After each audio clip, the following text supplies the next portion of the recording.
Hello everyone, welcome to Creepy Time Ghost Story channel, where we bring you real horror stories broadcast every day. Tonight we begin with a road that hardly anyone dares to drive anymore. The pavement is cracked, weeds curl up from the edges, and the signs are so faded they almost look like shadows of language rather than real warnings. You're in the back of a van, rocking along the empty Ukrainian countryside, the headlights carving yellow tunnels through the mist. Our character tonight is Thomas, an American who thought it would be interesting to explore Chernobyl after dark. Interesting is one word for it. Suicidal might be another. So before you get too comfortable, take a moment to like the video and subscribe, but only if you really like what I do here. And hey, while you're at it, type in the comments where you're watching from and what time it is where you are. Now, turn down the lights, turn on the fan for some soothing background music, and let's go on our journey tonight. Thomas presses his face to the window. Beyond the glass, forests lean in close, gnarled trunks rising like bones. The van halts near a rusted checkpoint gate that no longer serves any living guard. The driver, a man who barely spoke the whole ride, simply points forward and mutters, "After this, you're on your own." The engine growls, then fades into silence, leaving Thomas with a backpack, a flashlight, and the kind of dread that prickles the back of the neck before the real horror even begins. The first rule echoes in his head from the brief notes he found online. Never wander without marking your path. At first, he laughed. What is this, Hansel and Gretel with breadcrumbs? But now, staring down an overgrown street lined with shattered lampposts, he pulls a roll of chalk from his pack. With each step, he drags a pale white line across concrete. It's childish, maybe, yet in a place where time itself feels frozen, chalk might be the only voice that proves he was here at all. Chernobyl doesn't welcome strangers, it absorbs them. The silence is heavier than Thomas ever imagined. Even New York libraries had whispers of sound. Here, the air has none. Just his boots crunching glass, the occasional drip of rainwater from some unseen pipe, and that quiet, gnawing sensation that something is listening. He remembers his history. The 26th of April, 1986. A safety test gone catastrophically wrong. The number 4 reactor exploded, releasing radiation 400 times greater than Hiroshima. Families evacuated within hours, but many never returned. Houses still hold their plates, toys still lie on bedroom floors. Thomas shakes his head, murmuring to himself, "It's just history, it's just a ruin." The words taste hollow.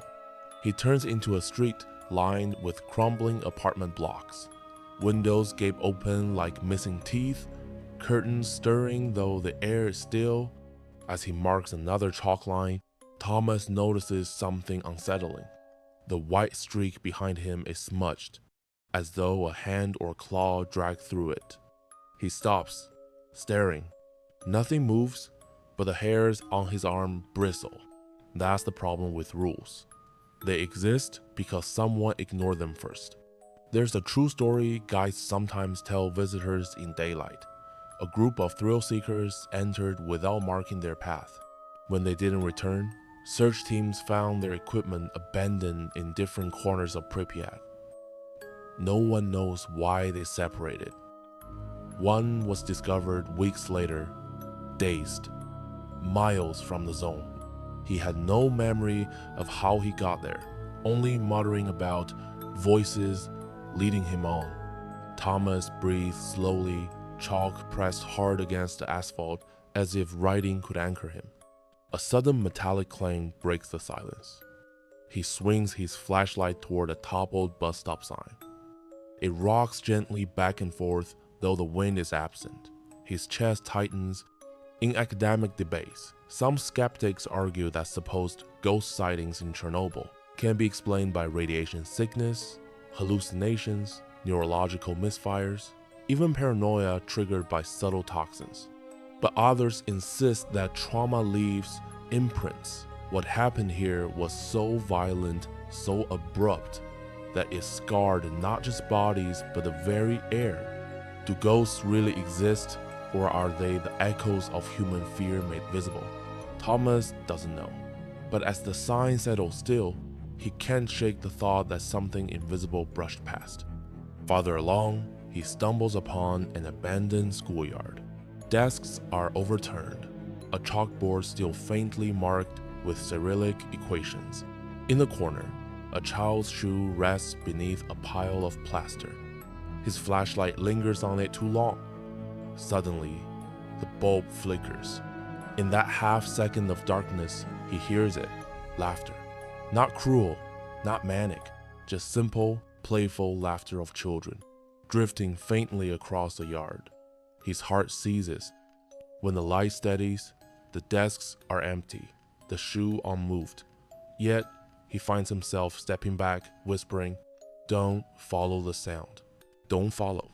This is where the rule makes sense. Without his chalk marks, how easily could he chase those phantom echoes deeper into the labyrinth?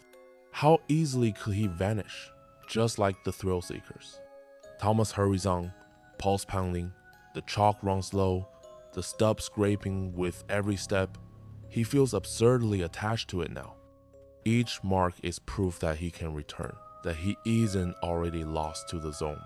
His thoughts drift. What if he dropped it? What if he reached into his bag one moment and found nothing there? As though answering, the chalk snaps in half in his fingers. His breath catches. He fumbles in the pack for the spare. And when he looks up again, his light freezes on a shape across the street. A figure. Not solid, not clear, just a shimmer, like heat distortion on the highway. It hovers near the chalk trail, tilting its head as if curious. Then, impossibly, the smudge along his line stretches farther, as though the figure is dragging a finger through it. Thomas can't move. His rational brain screams, radiation, hallucination, tricks of the eye, but his body whispers something older, primal, predator.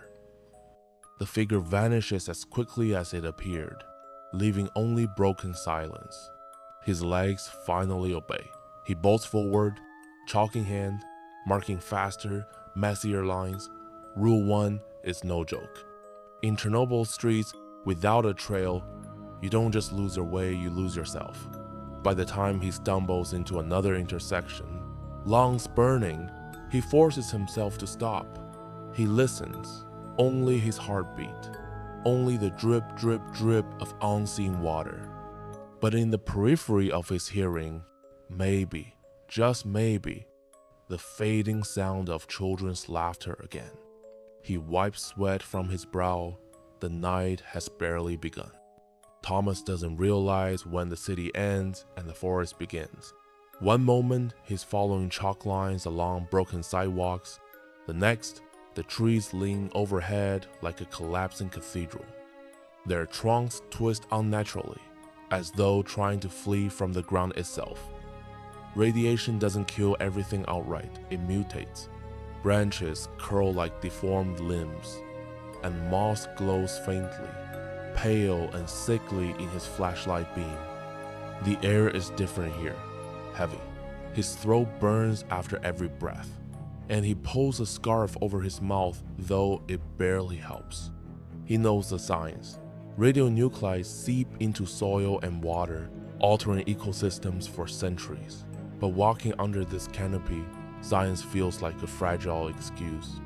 The forest is alive in ways no textbook could explain. And then comes the second rule. Never follow the whispers. It seems ridiculous when read on a forum thread, sandwiched between arguments about conspiracy theories. But standing here, in the silent green, black, dark, Thomas suddenly understands why the rule exists. The first whisper brushes his ear like a lover leaning close. Thomas. He freezes. His flashlight jerks side to side, catching only tangled roots and skeletal branches. The voice is soft, barely audible, yet it carries the unmistakable curve of his name. He swallows hard, muttering, "Just stress, just my brain." He keeps walking, chalk dragging over damp roots, but the line falters. Every few steps, the whisper returns, sometimes in English, sometimes in a lilting Ukrainian he doesn't understand. Always behind him, always just far enough to make him turn. Stories swirl in his head, visitors claiming to hear lost relatives, voices begging them deeper into the woods. Skeptics chalk it up to radiation-induced auditory hallucinations, but the survivors who swore by the whispers always told the same warning. If you answer them, they follow you forever. Thomas clenches his jaw. His tongue aches to reply, to shout into the dark, just to prove he's still real. But he forces silence. The forest floor crunches with debris. He passes rusted bicycles half buried in soil, gas masks tangled in vines, even the shell of a car split open by tree roots that grew through its engine. Life has reclaimed death, twisting it into grotesque art. The whispers grow bolder. They don't just say his name now. They mimic familiar voices. His mother, soft and worried. "Come home, Thomas." His college roommate, laughing. "Man, you really think you can handle this?" Then, a voice that still makes his chest ache. His ex-girlfriend, Emma. She whispers exactly what she used to say when nights dragged too long. "Don't be stupid, babe. You're not alone." The sound almost breaks him. He grips the chalk so hard it crumbles in his palm. How could the forest know Emma's voice? Unless it wasn't the forest at all. Unless, number, he shuts the thought down, shoving the chalk stub back to the ground, scraping the trail harder, faster. That's when he sees it. In the distance, between two warped oaks, faint lights flicker. Not flashlight beams, not stars' lanterns. Soft orange glows swinging gently, as if carried by unseen hands. His heart leaps. Could there be other explorers? Locals? He raises his light, about to call out, then stops. The figures carrying the lanterns don't walk. They glide, shadows shaped like people, but their feet never touch earth. Lanterns swing in perfect unison, side to side, like pendulums measuring time. The whispers swell, a chorus now, not behind him, not beside him, inside him. They chant his name in rhythm with the lantern's sway. His breath stutters. He shuts off his flashlight instinctively, clutching it to his chest. Darkness swallows him, but so does silence. The lanterns vanish. The voice is cut. The forest holds its breath. And in that breathless pause, Thomas realizes he broke the rule in spirit, if not in word. He didn't speak to the whispers, but he listened. Minutes stretch like hours as he crouches behind a trunk. His hand trembles over the chalk, but the stub slipped from his grip when he killed the light. He scrabbles in the dirt, searching blind. Fingers find stone, bark, moss, but not chalk. Panic claws at his throat. Without the trail, what's left? The forest will erase him, like it erased so many others. He grips his flashlight again, flicks it on, and his blood runs cold. The chalk line is gone. Where he swore he marked, there is only bare soil, roots twisting as though they grew over it in seconds. He swings the beam wildly. Every mark he left on bark, every scrape across a root erased. His proof of existence devoured. And then the whisper returns. Not gentle this time, not familiar, a deep, guttural hiss curling from every direction. "You are ours now." Thomas stumbles back, legs weak, breath shallow. His flashlight beam dances, catching glimpses of faces etched in bark, mouths open in silent screams. Roots writhe like serpents across the forest floor, curling toward his boots. He bolts, no longer caring for direction, crashing through undergrowth, branches tearing at his jacket. The forest follows. Leaves rustle though no wind blows. Whispers overlap in dozens of tongues. He runs until his chest burns, until his legs threaten to collapse, then bursts out into sudden emptiness. A clearing, and in its center, a playground. It's absurd. A rusted slide leans sideways, a merry-go-round sits crooked, swings creak without movement, yet the air here is lighter, almost welcoming compared to the forest. His flashlight catches faded paint, cartoon animals peeling on the merry-go-round. He stumbles toward it, gasping, grateful for open space. But the whispers don't stop. They grow sharper, angrier, pressing against his skull. He grips his ears, drops to his knees. In the dirt beside him, letters form slowly, carved by invisible hands. Go back. He blinks. His chalk. The stub lies there, untouched, waiting. With shaking fingers, he picks it up, pressing it to the ground like a lifeline. The whispers shriek in fury. Branches crack from the tree line, but the line holds this time, bright white against the dirt. Thomas stares into the darkness of the forest, heart hammering. Whatever rules govern this place, he now knows one thing with certainty. The whispers wanted him to forget, to abandon the path, to be theirs, and he almost did.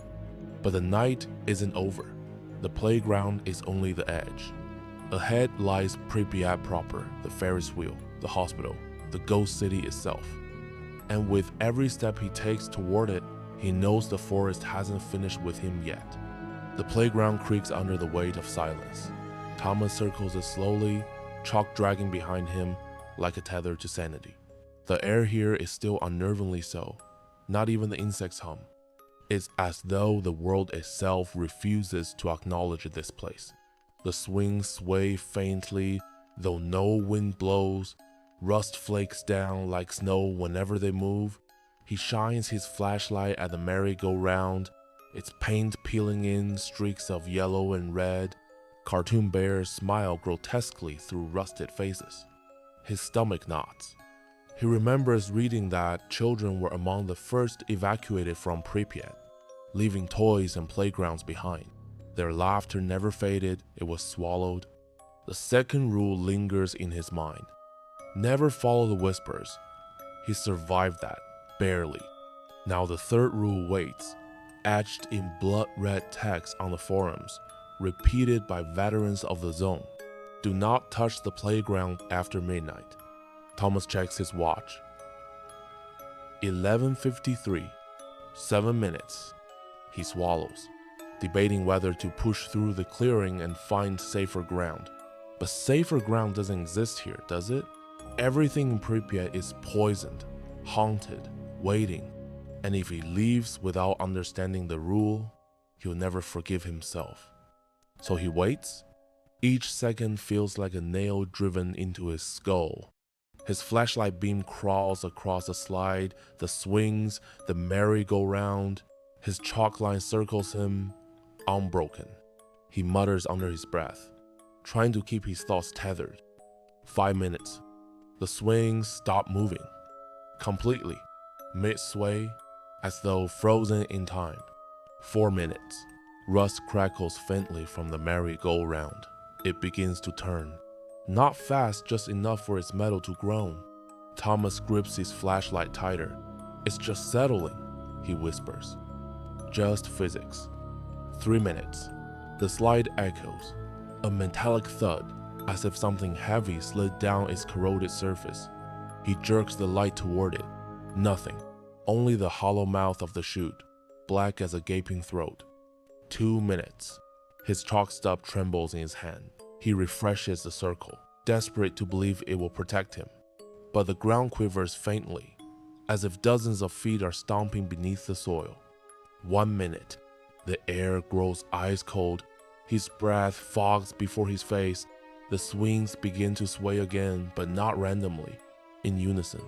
Back and forth, perfectly synchronized. Midnight. The playground awakens.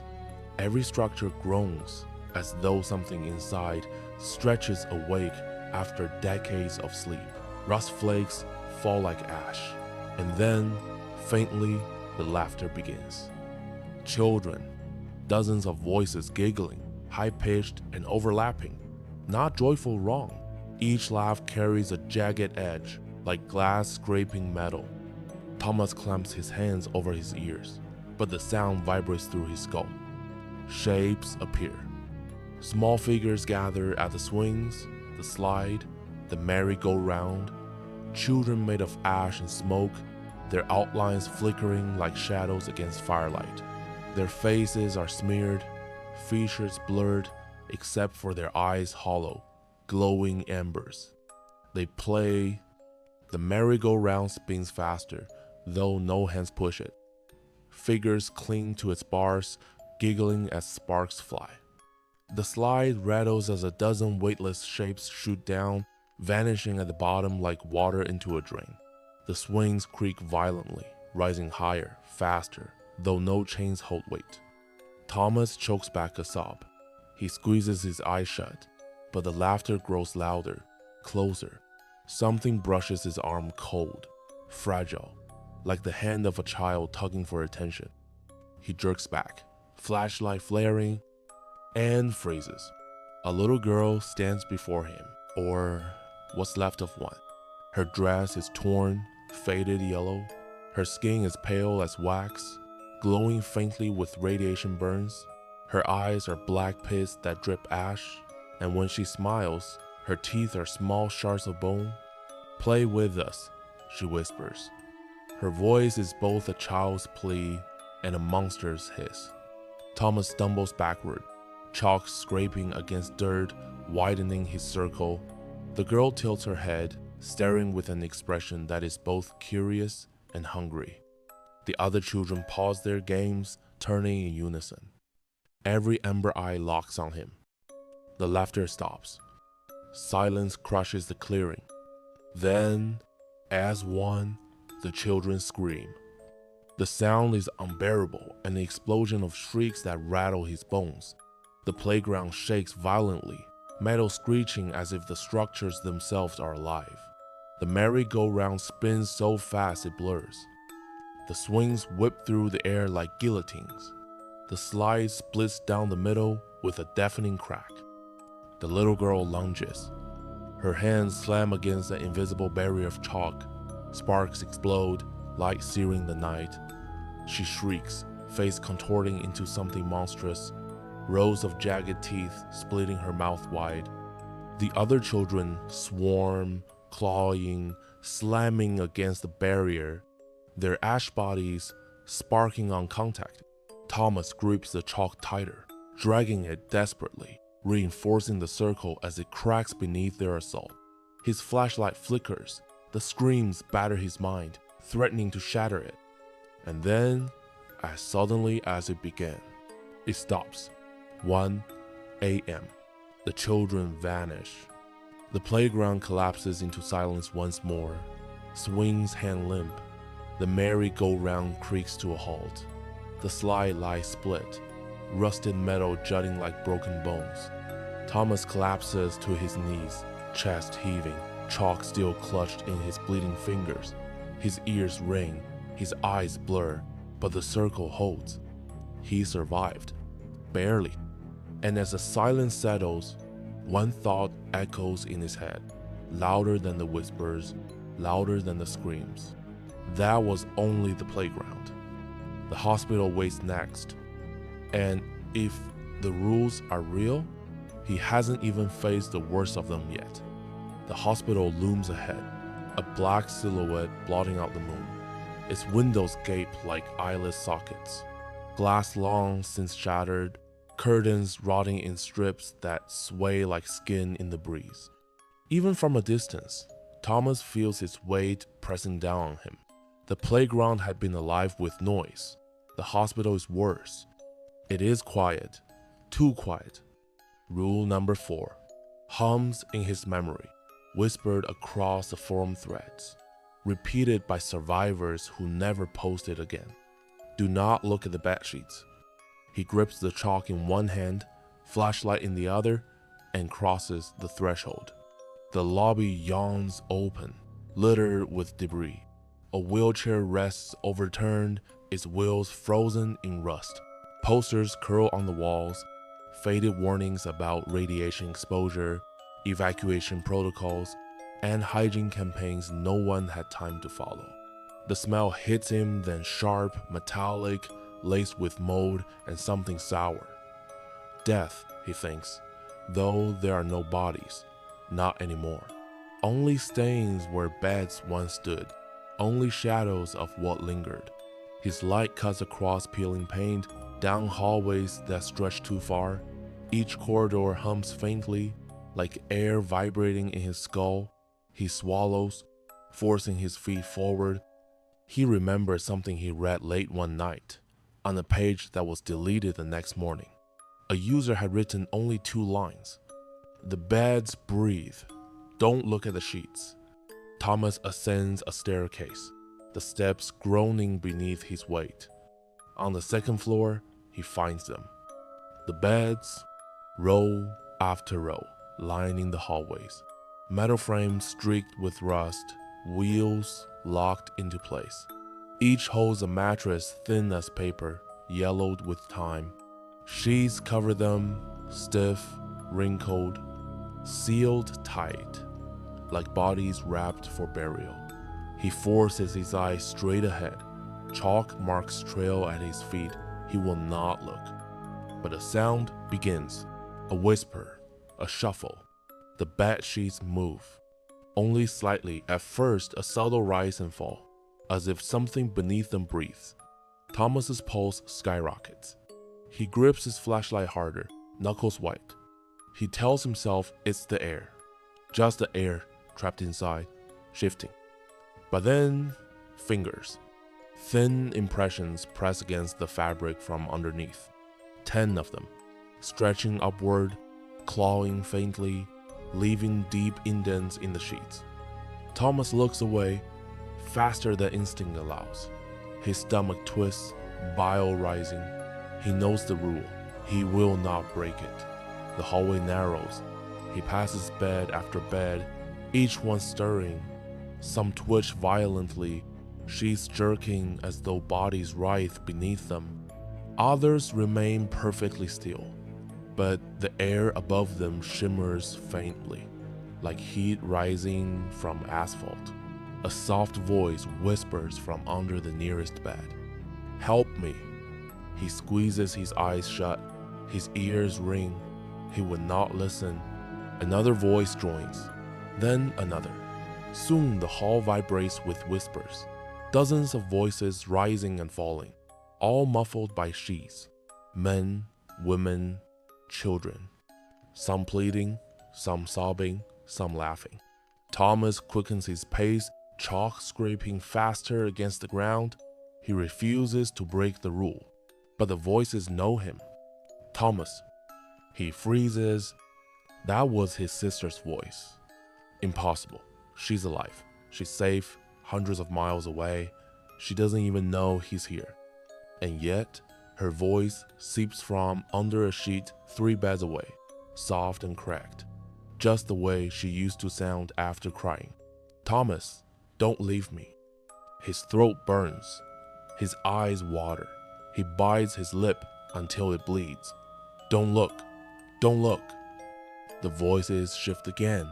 This time it's his father, then his mother, friends, teachers, strangers he hasn't thought about in years.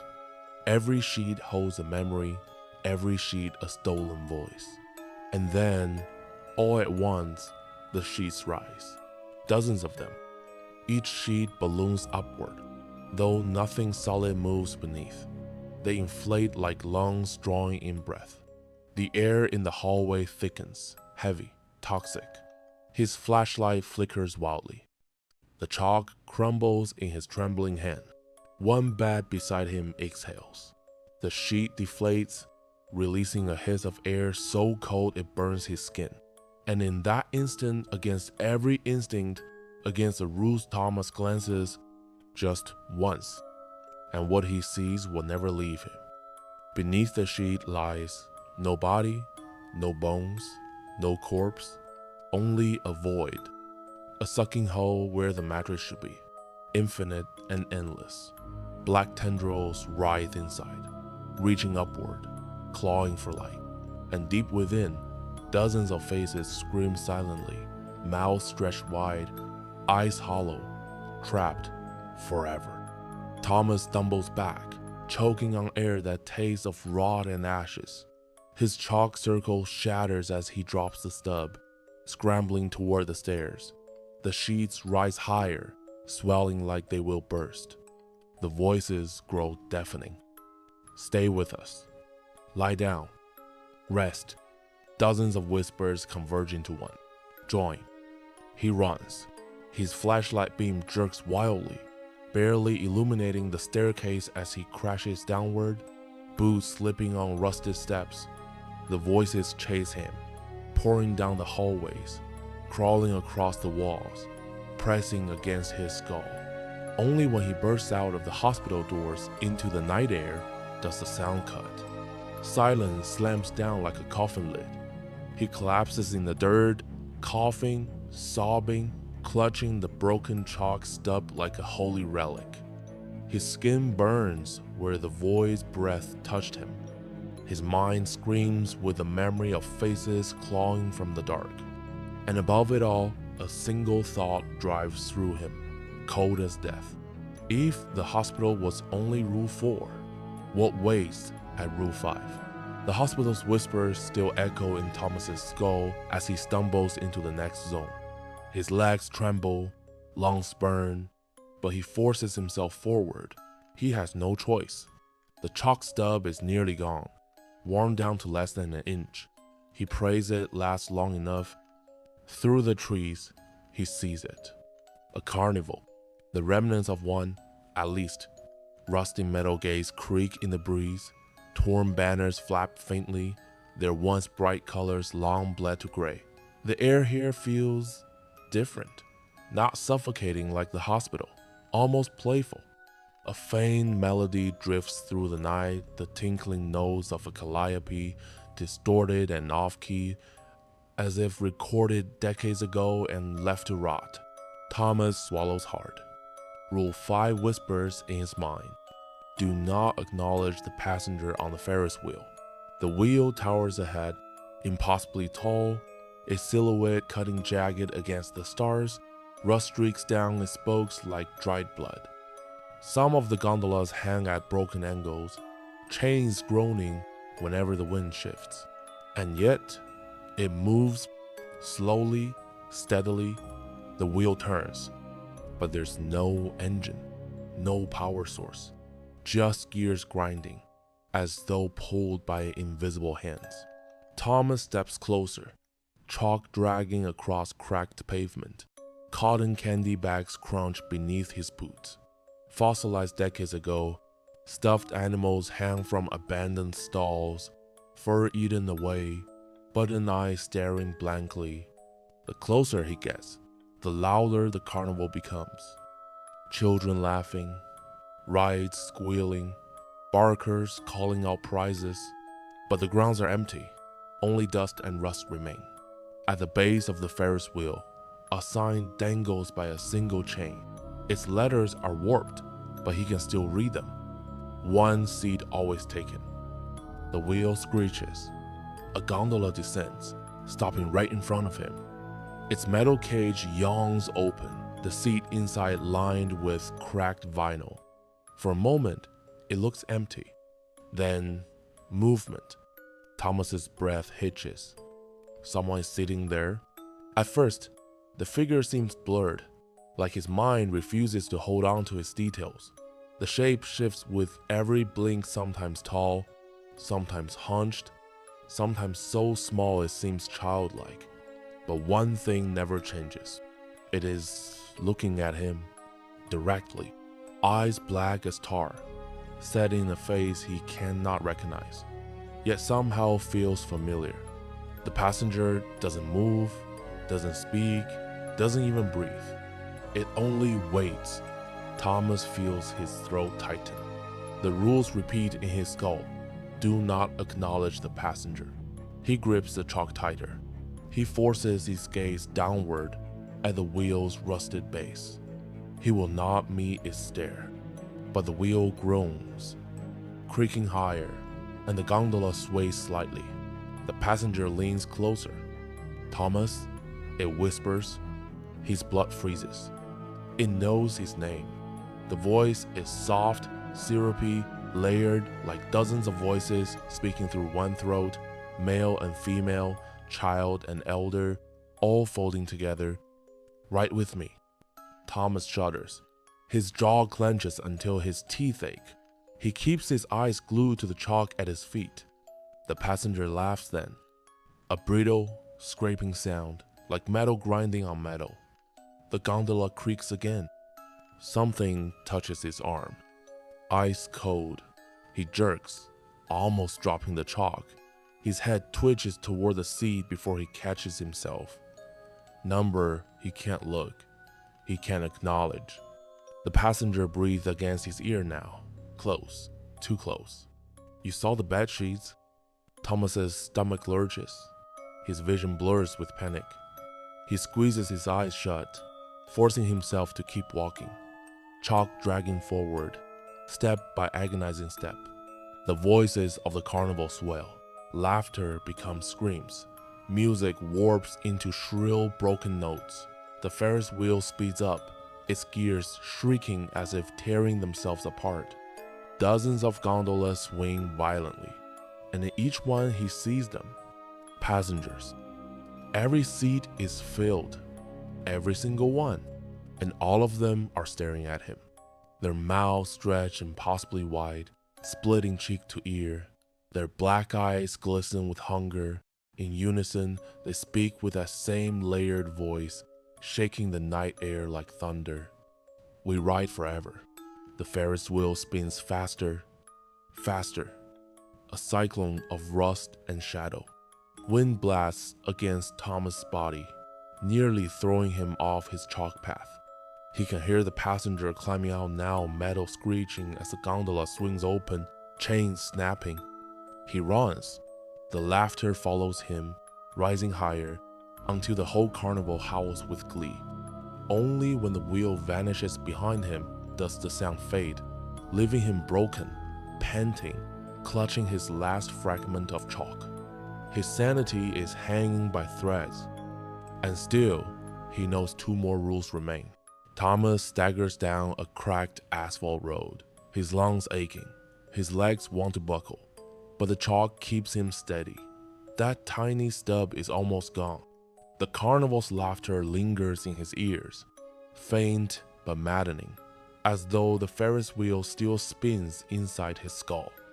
Ahead, the road dips into a valley. A thin haze drifts across it, curling upward like breath on a winter night. Even from here, Thomas knows what it is. Smoke. Centralia's endless fire. The rule gnaws at him. Do not inhale the smoke. The closer he gets, the more the world feels wrong. The air tastes bitter, metallic, like burnt pennies. The ground radiates heat, and faint cracks in the asphalt glow faintly red, pulsing like open wounds. Gas vents dot the roadside jagged holes spewing gray mist. Some hiss, others rumble deep beneath, like beasts trapped underground. The haze swirls around Thomas's knees, brushing his skin with icy fingers despite the furnace heat. He lifts his shirt to cover his mouth, but every breath still burns. His throat feels scraped raw, his chest heavy. And then he hears it, a voice inside the smoke. At first, it sounds like a trick of his mind, just the wind. But then words shape themselves. Thomas. He freezes. The smoke swirls tighter around his ankles. Faces form inside the haze, blurred, shifting, their mouths moving silently at first. Then whispers fill the air. Some voices plead, some cry, some laugh, and all of them sound like people he knows. He remembers the town's history. Back in 1962, workers lit a fire in a landfill that spread underground, catching veins of coal. It never went out. The government evacuated most residents in the 82nd. Houses condemned, streets swallowed, but not everyone left. Some stayed, some vanished, and some people say are still here, in the smoke. Thomas coughs hard, sinking to one knee. His vision swims. The chalk line wobbles dangerously. The smoke presses closer, like it wants inside him. One face leans nearer, its blurred features rippling until it sharpens into something he dreads. His mother. Her lips move, whispering in a voice he hasn't heard in years. Thomas, you shouldn't have come back. His chest tightens. Panic claws through him. He shakes his head, trying to banish the illusion, but the smoke won't relent. Other faces appear now, old friends, long-dead relatives, even people he doesn't recognize. They overlap, eyes wide, mouths open, drawing him in with endless whispers. Stay, breathe, be ours. The air thickens, clogging his nose and throat. His body convulses, starved for oxygen. He drops the chalk, clutching his chest. The stub bounces once, rolling toward the vent. Thomas gasps, his will breaking. One inhale is all it will take. And then a scream. It's not his, it's not human. The smoke recoils, twisting violently like it's been struck. The vent beside him belches flame, a roar of orange and black. The faces distort, shrieking before dissolving back into haze. Thomas seizes the chance. He dives for the chalk, fingers scraping asphalt, and draws frantically a jagged, trembling line. The smoke hisses, retreating just far enough to give him breath. He stumbles forward, each step pulling him through the valley. Behind him, the vents groan like dying monsters, belching sparks into the dark. Once he's clear, he collapses against a leaning stop sign, coughing until blood dots his lips. His vision is fractured, heart slamming against his ribs. He stares at the chalk stub in his palm. It's barely more than dust now. One rule left, and if the smoke almost took him, he doesn't want to imagine what comes next. Thomas drags himself down the broken street, lungs shredded from the smoke, blood drying at the corner of his mouth. The stop sign at his back leans like a broken cross, pointing him toward the old church at the end of the road. The chalk stub in his palm trembles. It's worn down to almost nothing, leaving a faint smear across his sweat-slick skin. But the rule is carved into his mind. Never step beyond the last pew. The church rises through the mist like a survivor of another world. Its steeple is cracked, leaning, yet still piercing the night sky. The stained glass windows are fractured mosaics, jagged shards clinging to their frames, glowing faintly as if lit from within. The heavy oak doors hang open. No hinges creak, no wind moans through them. It's as though the building has been waiting, holding its breath for him. Thomas steps inside. The air is different here. Cool, dry, not heavy like the smoke, not burning like the vents. Instead, it feels still, suspended, as if time itself has been pinned in place. The rows of pews stretch out before him, wood blackened and cracked but still standing.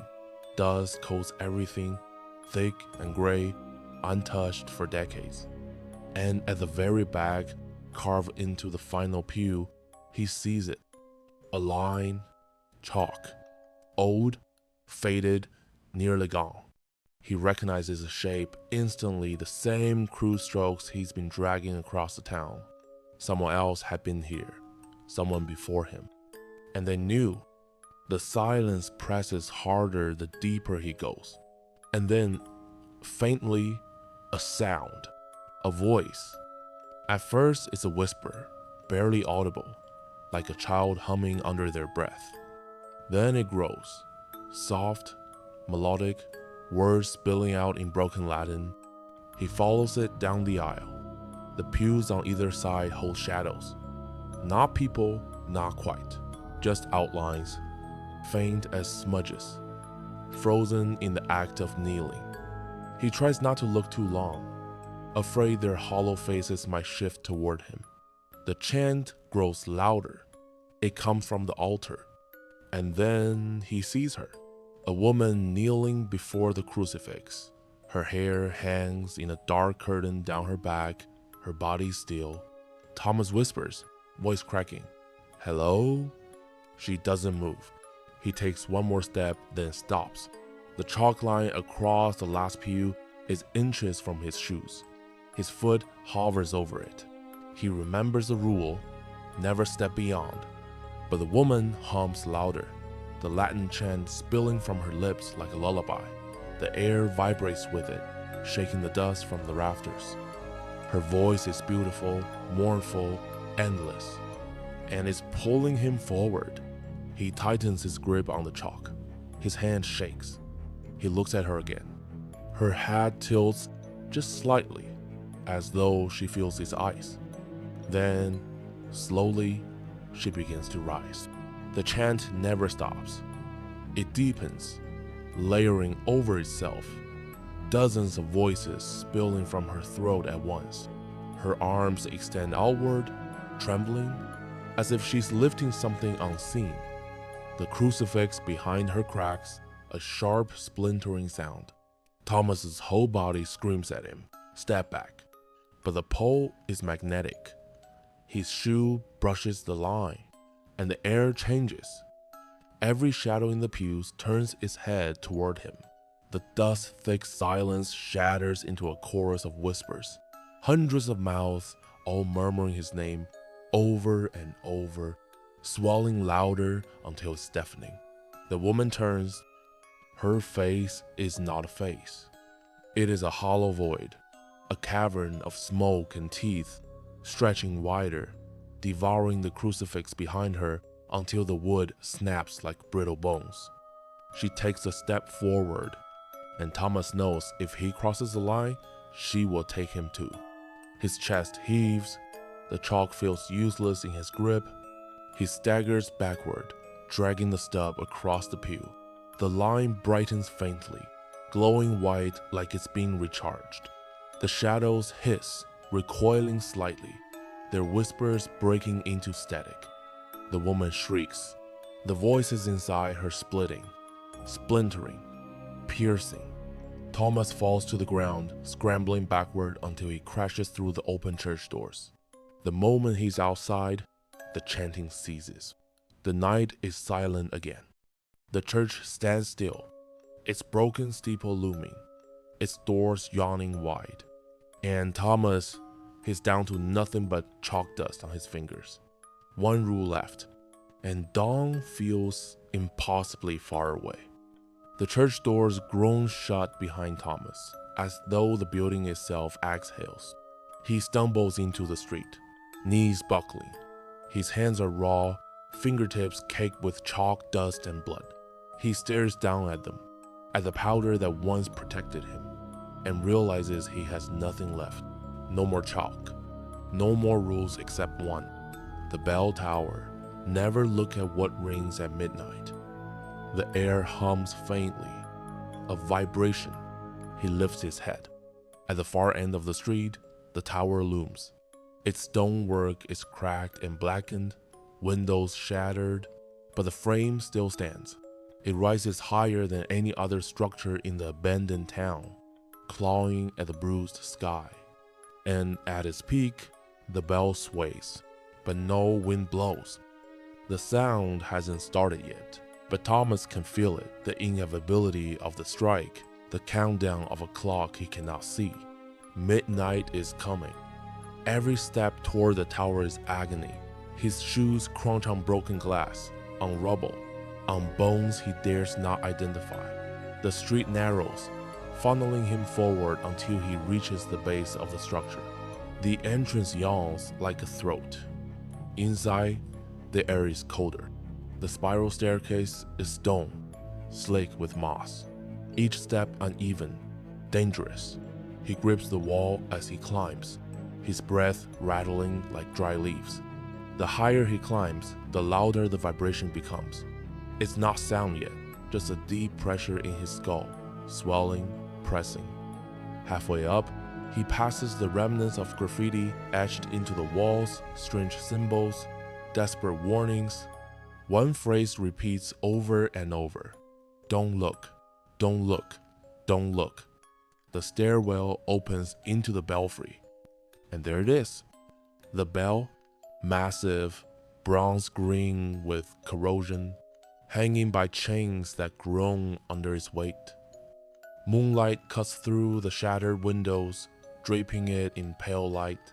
Thomas's stomach turns, because something moves inside the bell.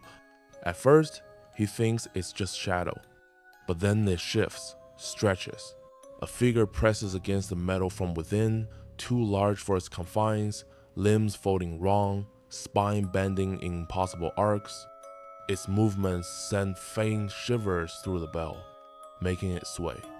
And then a sound escapes. Not the clear peal of metal, but a breath, long, low, and hungry. Thomas stumbles backward, nearly toppling down the stairs. The air itself feels alive now, vibrating harder, shaking dust loose from the rafters.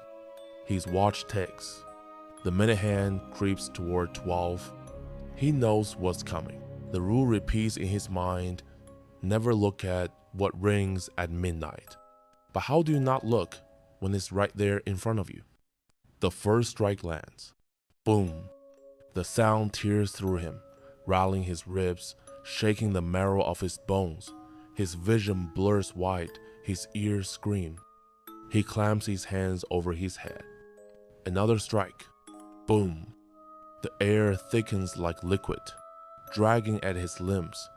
He feels eyes on him, dozens, hundreds, pressing down from all sides. He tries not to look, but instinct wins. His gaze flickers upward. The thing inside the bell leans out. Its head emerges first, snapping free of the metal like it's shedding a cocoon. A hollow skull, featureless, split by a mouth that yawns far too wide. Its body pours out behind it, a grotesque silhouette stretching longer than the tower itself, its limbs scraping along the walls, bending them inward. Thomas's throat locks. He cannot scream. The thing lowers itself until its mouth hovers just above him. The stench of rot and metal floods his lungs. It whispers, not words, not language, just pure intent, a single message pressed directly into his mind. You looked. The world fractures. The bell tower twists, stones splintering, beams snapping. The floor beneath him vanishes, and he plummets into a black abyss, falling, falling, as the thing's endless form coils around him, pulling him tighter. His chest burns, his skull screams, his eyes beg to close, but he knows if he closes them, he won't open them again. And then, as suddenly as it began, silence. He's lying in the street again. The tower stands intact, the bell frozen, the air is still. It's dawn. The sun creeps over the horizon, spilling pale gold across the cracked pavement. For the first time, the shadows withdraw. The town exhales. And Thomas, broken, bleeding, but alive, realizes the rules weren't about survival. Not really. They were about restraint, about resisting curiosity, about knowing when not to look, when not to step forward, when to listen, even if you don't understand why. Because the abandoned streets of Chernobyl hold more than radiation, more than history. They hold the weight of every mistake made by those who thought they were stronger than the rules. And those who break them don't simply die. They become part of the town's whispers. The streets of Chernobyl fade into morning haze, their secrets folding back into silence. The rules linger, etched not just into the crumbling walls and broken signs, but into memory itself. They aren't warnings of monsters alone, they're reminders of something far quieter, far heavier. That sometimes the most dangerous thing isn't what hides in the dark, but our own hunger to peer into it. Thomas learned that in the hardest way. Every step he took was a choice, a pull between survival and curiosity, between trust and arrogance. He wasn't the first to face those choices, and he won't be the last. Because rules like these aren't bound to this town alone. They follow us everywhere. At work, at home, in the moments where we're tempted to take one step too far, to ignore the boundary that someone wiser left behind. You may never walk Chernobyl's abandoned streets, never stand beneath a bell that should not ring. But you've already faced your own versions of the line drawn across the last pew, the stairwell that tempts you higher, the sign that begs you to stop. And every time, the lesson remains the same. Respect the limits. Resist the urge to look too deep. And remember that survival in places like these isn't about strength or bravery. It's about humility. So as the night ends, let that thought settle into your chest. Let it soften your breath, ease your heartbeat, remind you that it's okay to leave some mysteries untouched. Because some bells, no matter how beautiful, should never be heard.